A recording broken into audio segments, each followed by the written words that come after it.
Thank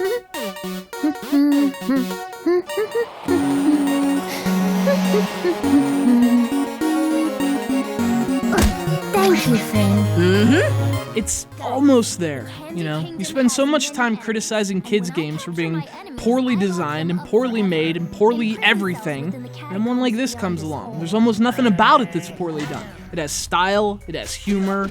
Unlike most kids' games, it actually has an idea. It's just, it's almost there. And maybe there's something to be said for coming close. I mean, it's closer than most of them get these days.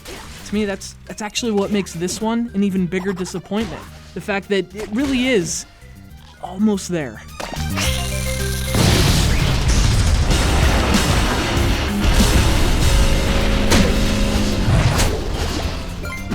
So this is another perfectly subtitled Adventure Time game from the team at WayForward, a studio that does licensed games better than anyone. Adventure Time, explore the dungeon because I don't know. Continues what WayForward started last year with Hey Ice King, why'd you steal our garbage? Take an old school game genre, take a ridiculously long subtitle, take what appears to be actual care and effort, and make a surprisingly awesome licensed game.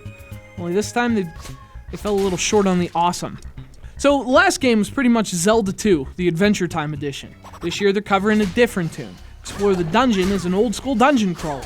You get to slash your way through 100 dungeons, collecting treasure, finding ridiculous new weapons, upgrading your characters. Along the way you get NES-style cutscenes and music and this overwhelmingly nostalgic retro aesthetic. Everything about it looks awesome.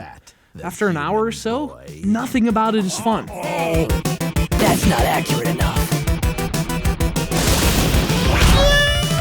The problem is, it almost feels unfinished, or like part of a game that's supposed to be much bigger. You start the game in this delightful little hub where you can buy upgrades and change characters, and you think, wow, this looks great. Wonder how many of these hubs I'll get to visit.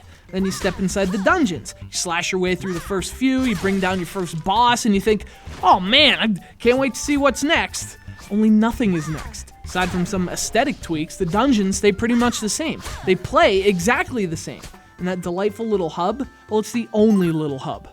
Good thing it's so delightful. Sounds like an angry mob.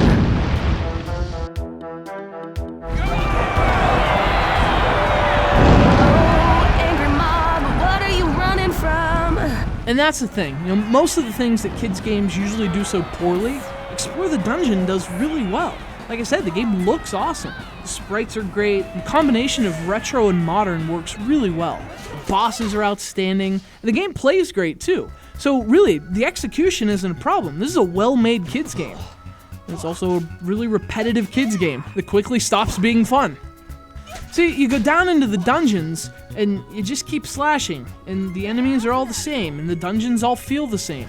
They're actually kind of empty, too. You end up doing a lot of walking around, because the enemies are as few as they are repetitive. And the biggest problem is, the game forces you to just slog through it. You can buy upgrades on the surface, right? But if you come up without enough money, you lose all that money. So the game forces you to do some serious grinding, which, you know, that isn't a great idea when the gameplay isn't all that entertaining. Grinding boredom doesn't make a fun kids game. Magic!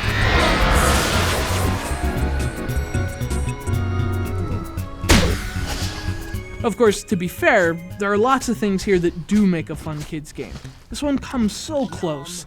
And I suppose if you're a huge Adventure Time fan who doesn't mind the slowest, most repetitive grinding imaginable, this might be worth checking out. Just don't expect Explore the Dungeon to be as awesome as it seems, even if it almost is. That's a wrap.